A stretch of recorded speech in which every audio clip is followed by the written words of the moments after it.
नमस्कार, central news में आपका स्वागत है। मैं वर्तिका सक्सेना।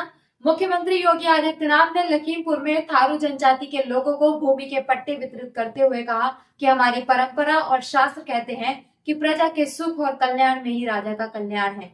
वहीं मिर्जापुर में दिन दहाड़े वकील की हत्या सीसीटीवी में कैद हो गई। इसी के साथ देखिए आज के कुछ खास समाचार। यूपी के मिर्जापुर में फिल्मी स्टाइल से वकील की गोली मारकर हत्या कर दी गई। बाइक से आए दो हत्यारों में से एक ने वकील को गोली मार दी, जबकि दूसरा बाइक पर ही बैठा रहा। लेकिन इसी बीच बाइक बंद हो गई और काफी देर तक स्टार्ट ही नहीं हुई। आस पड़ोस के लोग जब हत्यारों को पकड़ने दौड़े तो शूटर ने तमंचा दिखाकर गोली मारने की धमकी दी और बाइक स्टार्ट कर मौके से फरार हो गए। पूरा घटनाक्रम सीसीटीवी में कैद हो गया।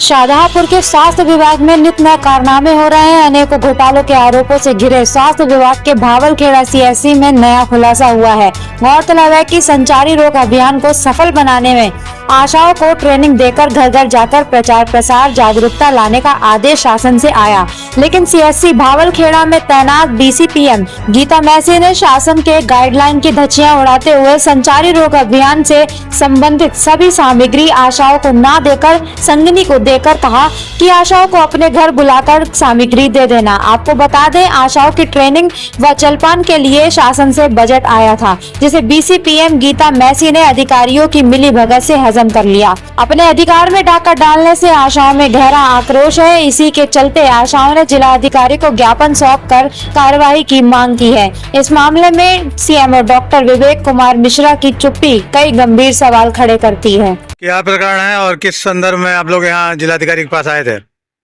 संचारी रोग का अभियान चल रहा है, जो आशा वर्कर कार्य करेंगी, पूरा गांव में प्रतिदिन भ्रमण करेंगी।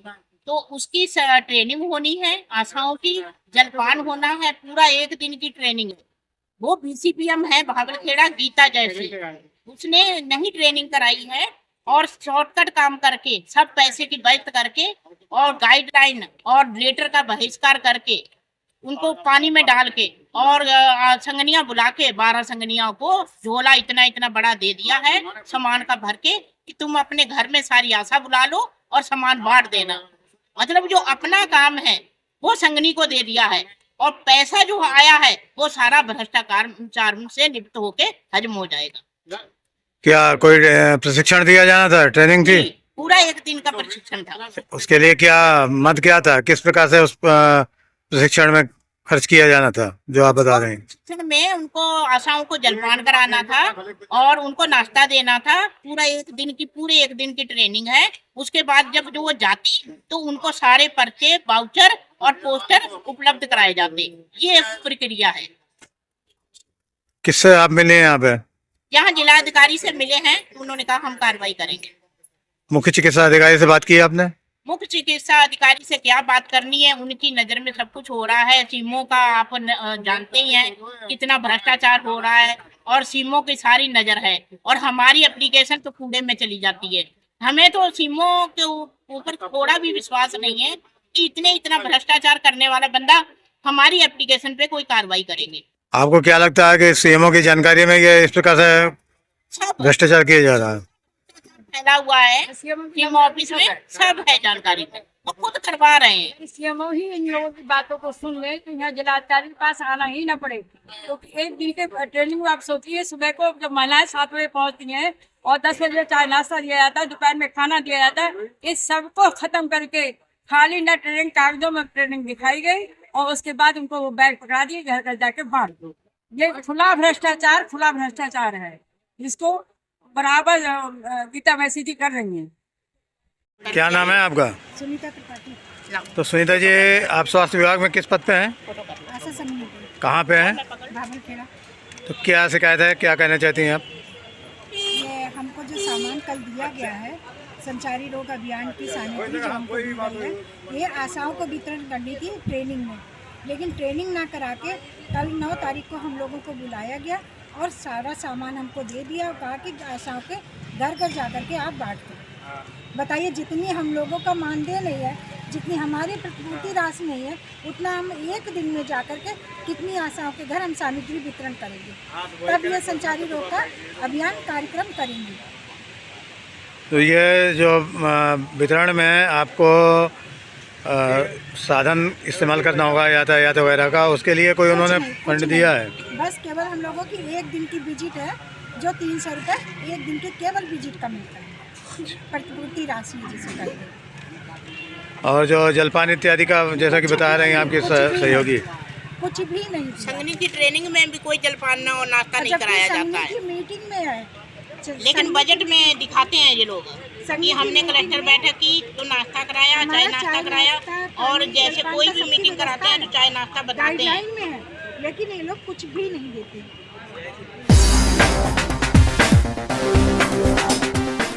यूपी के अलीगढ़ में एक व्यक्ति की लापरवाही ने उसे मौत के मुंह में ढकेल दिया।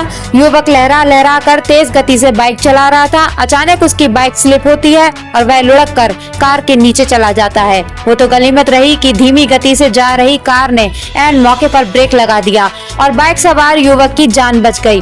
अगर कार ड्राइवर को ब्रेक लगाने में कुछ पल की भी देर हो जाती तो बाइक सवार जिंदगी से हाथ धो बैठता। घटना का वीडियो वायरल हो रहा है। लोग कह रहे हैं कि इसका टिकट कंफर्म होते होते बच गया।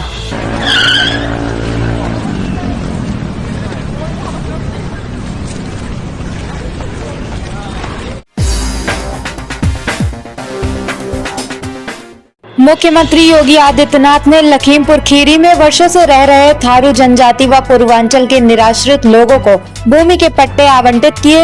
उन्होंने कहा कि ये आयोजन केवल अधिकार प्राप्त करने का नहीं है, बल्कि आत्मनिर्भर बनने और आत्मसम्मान प्राप्त करने की ऐतिहासिक यात्रा है। गौरतलब है कि लखीमपुर खीरी में वर्षों से थारू जनजाति व पूर्वांचल के लोग निराश्रित जीवन बिता रहे थे। काफी समय से उनके पुनर्स्थापित किए जाने की मांग सरकार से की जा रही थी, जिसे सीएम योगी ने साकार किया। बहन और भाइयों, आज का एक कार्यक्रम केवल अधिकार प्राप्त करने का आयोजन मात्र नहीं है। यह अधिकार से आत्मनिर्भरता, आत्मनिर्भरता से आत्मसम्मान की एक ऐतिहासिक यात्रा का यह वृतांत भी है। यानी आपको अधिकार मिल रहा है तो अधिकार के साथ साथ आत्मसम्मान भी मिल रहा है, और आत्मसम्मान के साथ साथ ये आत्मनिर्भरता की भी गारंटी है। हमारी परंपरा कहती है, हमारा शास्त्र कहता है कि प्रजा सुखे सुखम राज्ञ प्रजानाम च हिते हितम। यानी सच्चा शासन कौन है? जहां प्रजा खुद सुखी रहे और शासन का कल्याण किसमें है? जिसमें राज्य की जनता का कल्याण हो।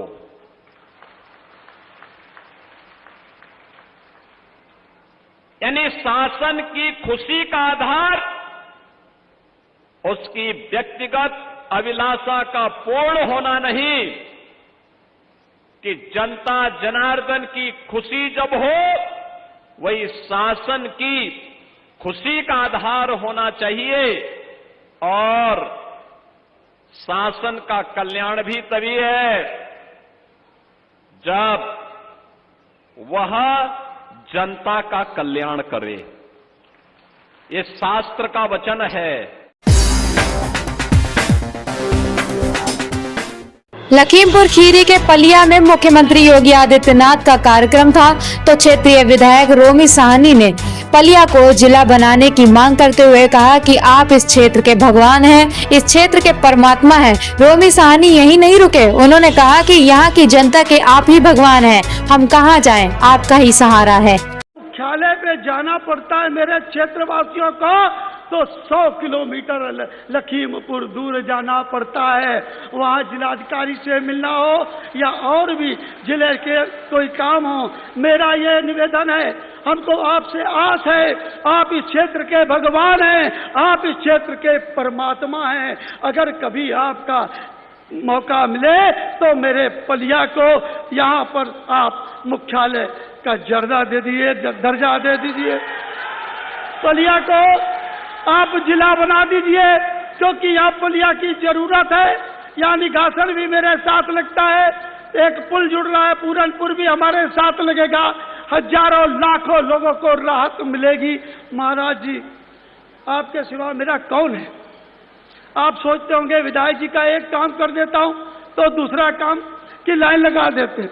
महाराज जी, ये बहुत पिछड़ा क्षेत्र है, ये बाढ़ प्रभावित क्षेत्र है, गरीबों का क्षेत्र है, इसलिए मैं आपसे हमेशा मांगता रहूंगा।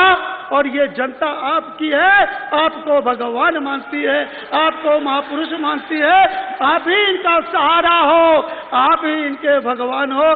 बस ये कहूंगा कि ये जो मैंने समस्याएं रखी है, इस पर आप अपना आशीर्वाद दे दीजिएगा। मेरे यहाँ रोडवेज स्वीकृत हो गया है, पलिया में रोडवेज बस अड्डा नहीं है, सहमति मिल गई है, जगह नहीं है। महाराज जी, आप जिलाधिकारी जी से कह दीजिए कि यहाँ पर एक तो बच्चों के लिए कोई स्टेडियम नहीं है और रोडवेज ने मुझे जगह दे दें तो सब बन जाएगा। अगर जगह खरीदनी पड़ती है महाराज जी, अगर जमीन खरीदनी पड़ती है तो मैं अपनी 5 करोड़ निधि ट्रांसफर कर दूंगा। अगर कोई नियम कानून हो, आप मेरी निधि से पैसा लेके ये बच्चों के लिए स्टेडियम और रोडवेज बनवा दीजिए, आपका बहुत आभार रहेगा। जय हिंद, जय भारत।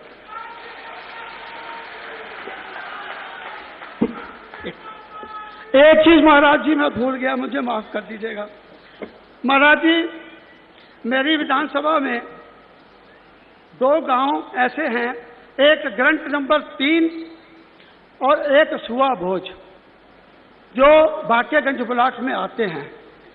ये 70 सैकड़ों वर्षों से जमीन जोत रहे थे, घर बने हैं, ट्रैक्टर है, सब कुछ है, सारी सुविधाएं हैं, मकान बने हैं और उनके पास रजिस्ट्री की जमीनें हैं सब। वहीं उनकी बहन बेटियां, वही परिवार रजिस्टर नकल मिलती है उनको। लेकिन चकबंदी हुई, चकबंदी वालों ने पता नहीं त्रुटिवश या वसूली करने के लिए उन गांव को वन में दर्ज कर दिया। आज वो सब मारे मारे फिर रहे हैं और कोई सुनने वाला नहीं है, उनको इंतखाब नहीं मिल रहा, उनको खतौनी नहीं मिल रही, वो बहुत परेशानियों से जूझ रहे हैं। सुआ भोज और ग्रंट नंबर 3, इसकी आप जांच करा लीजिएगा, चकबंदी अधिकारियों से कहिएगा, जब उनकी जमीनें खरीदी हुई हैं तो उनको उनका अधिकार मिल जाए, चकबंदी वालों के ये चक्कर में ना फंसे, ऐसा आपसे प्रार्थना करता हूं। माननीय विधायक जी का उद्बोधन प्राप्त हुआ और अब मैं अनुरोध करूंगा थारू महिलाएं जो इस संस्कृति की परिचय का एक प्रदर्शन